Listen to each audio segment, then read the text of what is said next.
So good morning and happy May Day. And I'm Anne, and I probably owe the church my $10, isn't it? Because I forgot to wear my little. But I did wear my chalice. I did wear my chalice today. But I walked around the neighborhood yesterday to see if the lilies of the valley were blooming at the two houses that I know have them. Such a weird spring. They aren't quite ready yet, and yet other things are way far ahead. But I like this little caress of a holiday where, in my life and still in my mind, neighborhood children were to run around putting little baskets of posies on door handles. A tisket, a tasket, tra-la. So I sent you a lovely basket of Mayflowers this morning because I like the tradition so much, and because you're the people in my heart's neighborhood, and because I thought that the people who own the houses with the little lilies of the valley might not be so happy if I went and snuck over this and took all of theirs. So, no, they're for church. I love that. I often preach on community come the annual meeting. It is, after all, why we're here. Everything grows from our ability to find a place where we feel secure and to create that space where others can feel welcomed and enjoyed for who they are.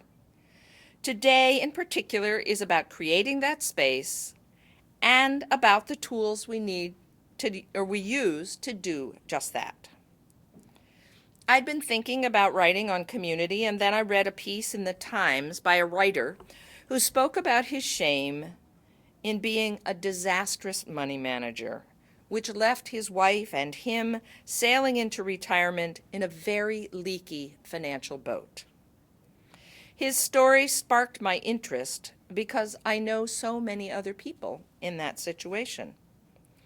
Some through bad decision making, some through ill luck, some through some madcap decision to follow either your bliss or your calling, and some through D, all of the above.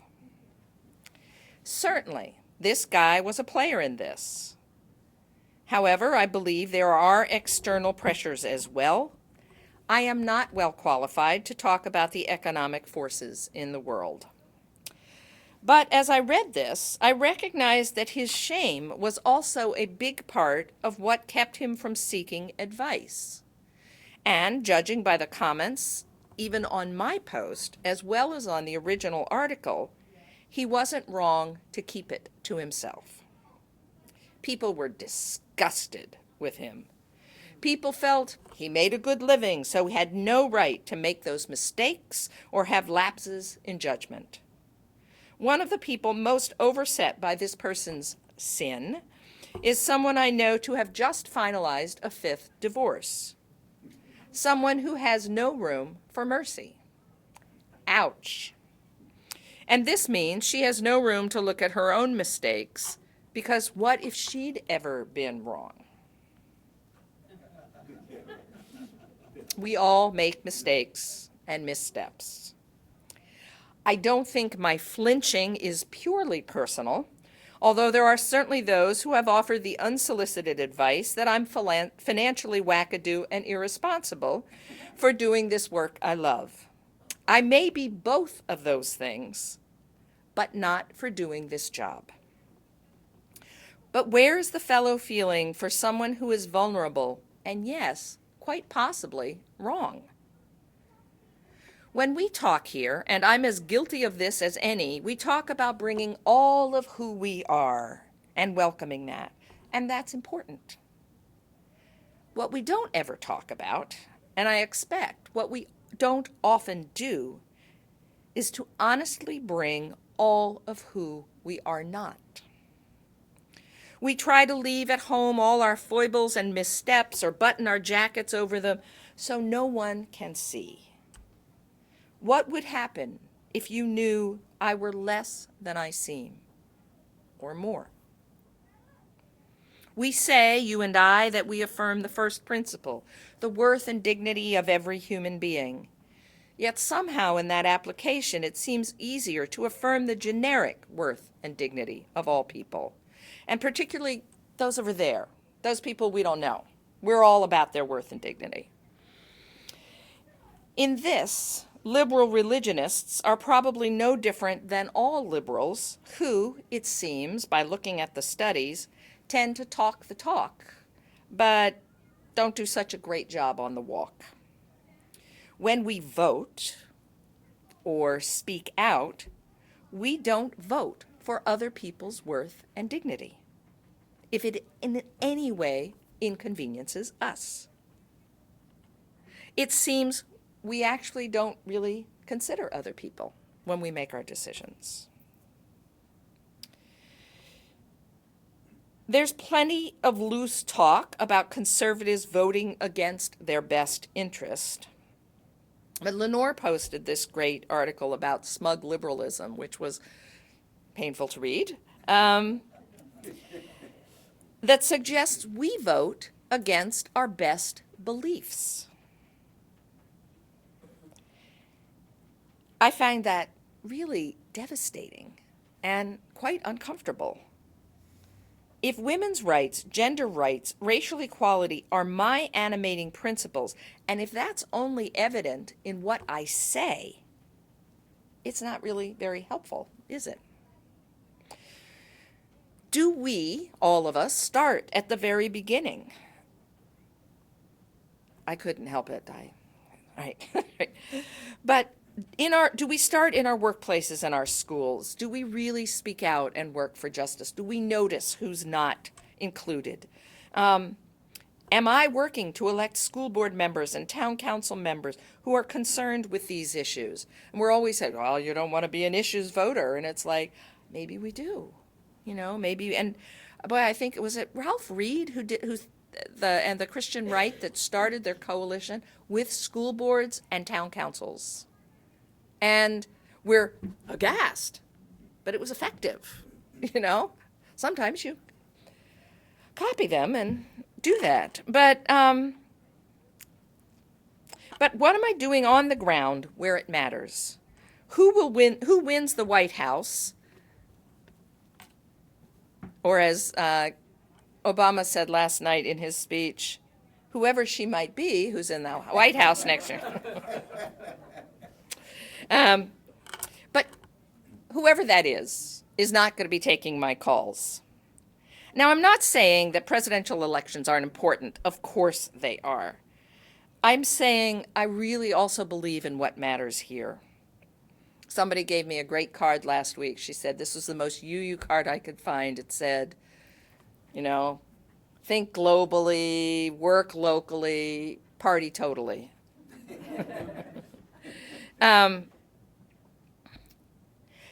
But if I'm not making a difference, why did I give up a business career, however much I love this job? I am, if I'm honest, judgmental. Oh, I'll laugh with a friend about our being critics at large. It seems so harmless that way.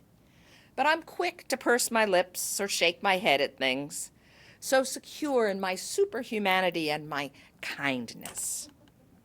I think, generally, I am fairly kind. It is important to me.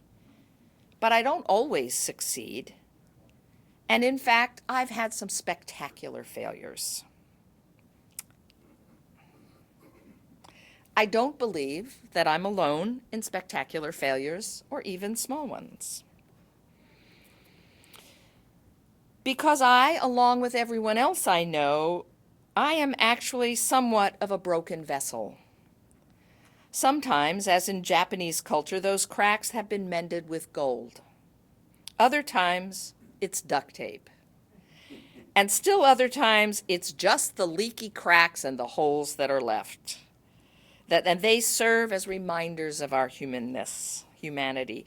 We must affirm the worth and dignity of ourselves in all our human messiness. We need one another when we spring a leak. And if another is going to be there for us, we have to affirm them in that way as well.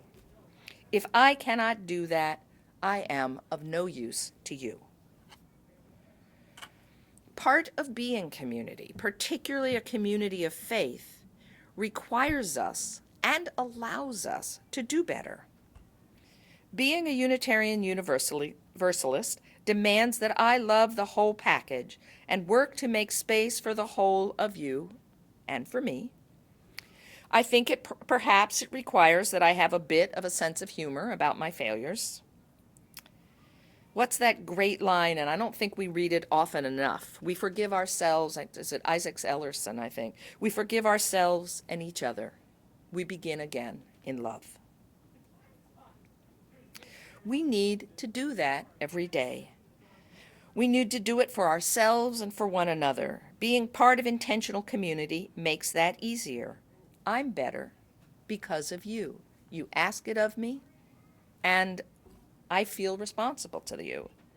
I'm invested in your well-being because we have covenanted with one another. Some more people today will covenant. And we act on that covenant, or we live into it, or we fulfill it, or whatever verb feels good to you there. We do what we do here at the same time that we live in a world that is forgetting empathy. How, we wonder, is it possible that we could forget empathy? I think part of the reason this happens is because too many of us rarely find ourselves in intimate and intentional community. It's weird. Even though I can easily say I went back to church in my 20s because I was looking to know people across the continuum of ages and everything else, I still forget how much it matters that we sit here every Sunday and braid our lives together through joys and concerns. It matters that we're seen. It matters that we chat at coffee hours, participate on committees, and go out to lunch afterwards. And it matters that we're Facebook friends and that we're friends on we follow what goes on the Facebook, our Facebook page. I don't know why I was looking here. That wasn't there. It matters that we are those who see one another into whatever kind of wholeness each and every one of us is capable of. It's easy to say that tech is the problem. If tech is all there is, perhaps that's true. The men who wrote the hateful notes to women sports writers probably are not in enough intimate community. We must all be more deliberate about this, deliberate about inviting other people to join us. But tech also allows me to see my grandchildren and the kids of all the couples I married. It keeps me up to date on your lives and makes me the recipient of your insights. I have mentors I follow who keep me reading and thinking. Do I watch too many pictures of baby elephants late at night? Yes. Don't we all? But it's how we interact and what else we have in our lives that matters. And I'm so lucky because I have you. Our social actions matter and matter to me deeply. But our social interactions matter as well. We must be a place where we can bring our frailty. And knowing that place, we must be a force for common courtesy in human interaction. People point to the anonymity of the web for the rise in discourtesy. Perhaps that's right. I've also heard that the clicker's one of the biggest things, that when we got garage doors that we could click open and drive into our house, we no longer stopped in front of the house to talk to people. We just drive in, still talking on our phone or listening to our music. We don't go in our front doors. We don't have porches. There's all sorts of stuff, but we're less focused.